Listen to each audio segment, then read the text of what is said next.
Hello, and welcome to my channel. So today I'm actually going to be making an educational video on different types of service dog gear and why somebody would use gear like this. However, I would like to put this disclaimer up front. There actually is a good portion of gear in this video that is for sale. Why is it for sale, you might ask? I actually cannot use a majority of this gear. Out of everything that I will be showing, there's only one item that I will not be selling, and that is the only item that I can use on my dog at this time. Because I need to be able to get a proper guide and counterbalance Y front harness that I can actually put on and off my dog on my own, because my disabilities prevent me from using certain gear and gear types. I will be selling the things that I cannot use. So, here's to the video. I'm going to start it with the one thing that I am not selling. So, before I get into this video, I do want to preface. According to ADA law, you do not need to label your dog in any way, shape, or form. Now, sometimes in state laws, it asks you to label a in-training service dog, and state laws are the only ones that give service dogs in training access. My dog can legally be considered a fully trained service dog because of what he knows already. He does fall under the legal definition of a fully trained service dog. But he is still going to be labeled as a service dog in training for the next year to year and a half until he completes his training. He's only been in training for about half a year at this point. So, don't ever feel pressured to have to label your dog. You do not need gear. The only time you would need gear is if your dog is doing some sort of mobility assistant or guide assistance, and even in then your dog does not have to be physically labeled. You would only need the harness for it. So I will get into more depth about those harnesses and such when I get to that point of the video. So the first thing that I'm starting with is a vest. A vest is a thing that a lot of I curse on my channel. A lot of people use vests to identify their dogs, service dogs in training, whatever. And they're a great way to just label. They're fairly easy to label your dog. The only thing that I have right now that I can actually use on my dog is this vest. It is a Patience and Love vest, which is a company that is very hard to get custom from because they only open them certain times of the year. And you have to be very, very closely watching to be able to snag it, and it's also fairly expensive. This is not from Patience and Love directly. I actually got this one secondhand, and it is a Lilo and Stitch theme. It says Cervix Experiment, Alert and Response Canine, Friendly but Focused, and it has the no talk, touch, staring, or photo symbols, and it says, I'm Ohana, stay back, with some flowers on it. Do I know the type of flower? No. I've been watching Lilo and Stitch all day, but I still don't know it. The center says, not all glitches are visible. My handler is glitchy, but she is still good. Has Stitch right here, and it says, please give us space on the bottom. Now, as I said, this is the only item I can actually use on my dog right now, because it's the only thing I can actually get on him by myself. Everything else I need assistance with getting on him because of other reasons, and I will get into more detail about that later. So this is the only thing out of everything I will be showing that is not for sale in any way, shape, or form. Everything else that I do have marked for sale, I will probably put it up in text on the clip about it, that it's for sale, or I'm actually going to possibly make a divider on my video in editing that everything is for sale from that point on. But this is a very nice vest, and I do have pictures that I will be showing of my dog in it, and I do love how it looks on him. So different types of service dog gear. My husband just got home. He's gonna walk in. I'm gonna look stupid. But I'm gonna start with the most expensive thing that I am actually selling right now, and that is a harness.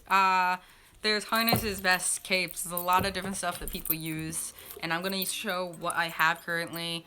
Everything that I'm showing is for sale, actually, so I will also probably include prices on the screen and measurements on the screen as well. But harnesses are really important to a lot of handlers, especially people like me who have balance issues and sight issues. Even if not sight issues, some people have dissociation episodes or just brain fog to the point that they need help finding their car or something. A dog can be taught guide or counterbalance tasks and use a harness specifically like this. Now, I've seen a lot of people using straight front harnesses for counterbalance tasks, and personally, I don't like doing that. If your dog is cleared to do counterbalance with it, I don't care. Go ahead, do it if your dog is cleared. It's very important to get your dog cleared to use a harness like this, especially for counterbalance purposes. Now, me personally, this harness specifically, I love it. I just cannot adjust it. My dexterity causes so many issues that I will sublux a joint because my joints are that weak. So this has bunny hoops for guide.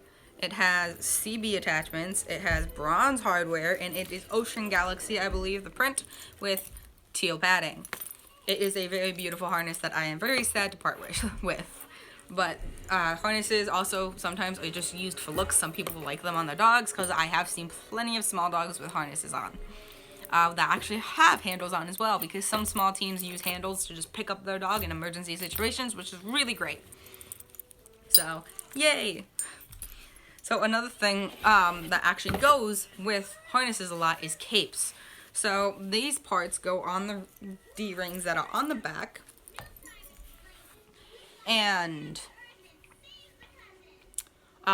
it just has the girth strap after. So this is an in-training one specifically. It's just a thing to mark your dog. You don't need a cape. You don't need to mark your dog if you don't want to. But it says service dog in training, no talk, photos, touch, or staring. It says give me space. The center has do not pet, keep back, and there is an in-training patch that actually comes with it.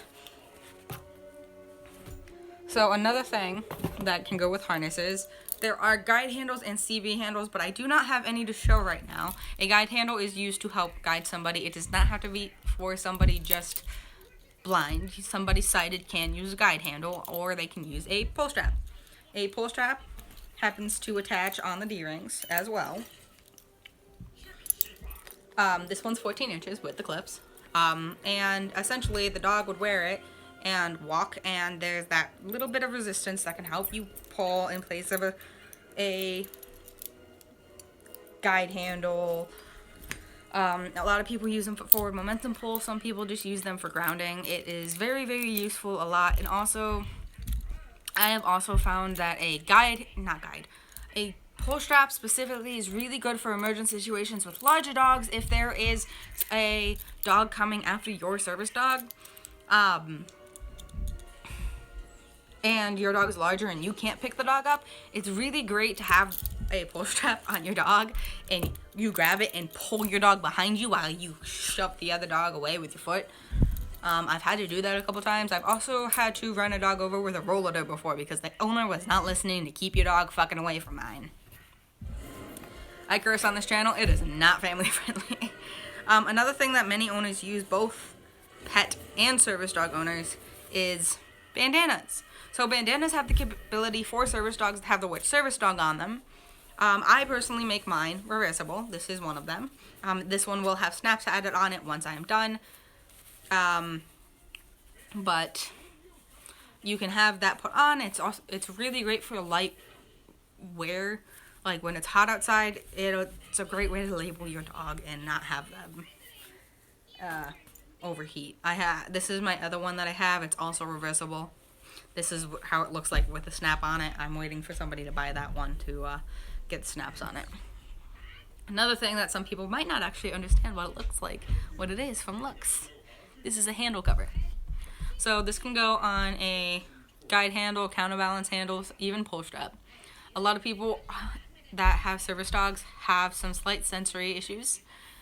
If you don't like the texture of something or just want something softer, especially if you are like me and need to pretty much have your hand on a handle at almost all times, it just snaps on over your handle and you get to hold on to it. It's really good because it's less likely for your hand to get sore, and it's just a lot more comfortable. Another thing, is collars. Collars are a thing that every dog needs, but some service dog teams actually have collars that have Velcro on them or are embroidered with service dog. Another way to label a dog as a service dog, or if you don't have a service dog, a great way to label your dog is reactive or just cute colors. This one's for a small dog. It's 13 inches max. Now, this is something that's, again, another thing that is both service dog related and non-service dog related. Boots.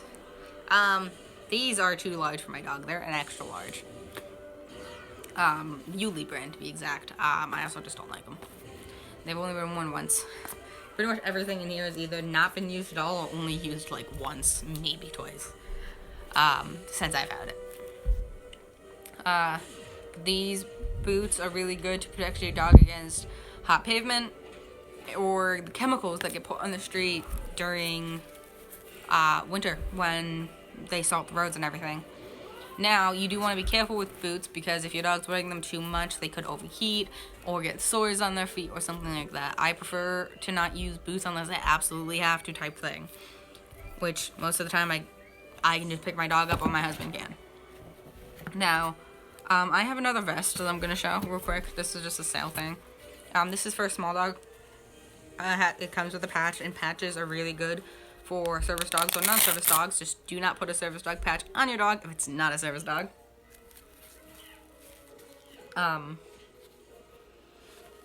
Patches can customize your dog's like harness. They make tacticals and everything out there. If you have a reactive dog, you can get reactive dog patches and put it on a vest for your dog. No problem. There's also patch tabs. So this one says service dog, do not pet, and has German Shepherd or Husky ears, any kind of standy uppy ears on it. This was made by a shop in Canada. I had paid them $13. I am selling it for $12. So as I said, most of the stuff is going to be for sale that I'm posting. If I'm not saying it specifically in the video, it's going to be edited up on the screen. But patch tabs are really great to label your dog as a service dog for hot days. Also really great to add to your dog's gear to mark it as a program. Like I have a program, one of these, for the program that I'm working with Ludo. It's also great to use for labeling that your dog has emergency medications or emergency paperwork in their vest or harness or whatever. There's a lot of different uses, and you can get a lot of these custom made. You can even get a couple of these custom made, not for service dogs specifically, and put something on like a bag or purse or whatever. Because I actually almost got one of these made for my daughter for when she was born, and it was going to be something that was going to say give space, she's a newborn baby kind of thing. Because a lot of people like to crowd newborn babies for some odd reason. Ooh, dry throat. I've been talking too long. The last thing, though, is a leash wrap. A leash wrap is good for service dogs or non-service dogs. This one says, deaf handler, give us space. You can use it to mark a non-service dog as shy, reactive, blind, deaf, whatever. They just slide on over your leash. Some of them kind of spinny. But a lot of shops make them. This is a vinyl one that I made. And it is $10 shipped because I've had it for a while. But yeah, all of this stuff is for sale at this point, and this is different types of gear that you can use for your dog. There's a bunch of different more, and if I had different things to show, I might do another in-depth video when I have a full set to show each individual thing that I have, show off my own stuff, and again, re-explain the usage of everything.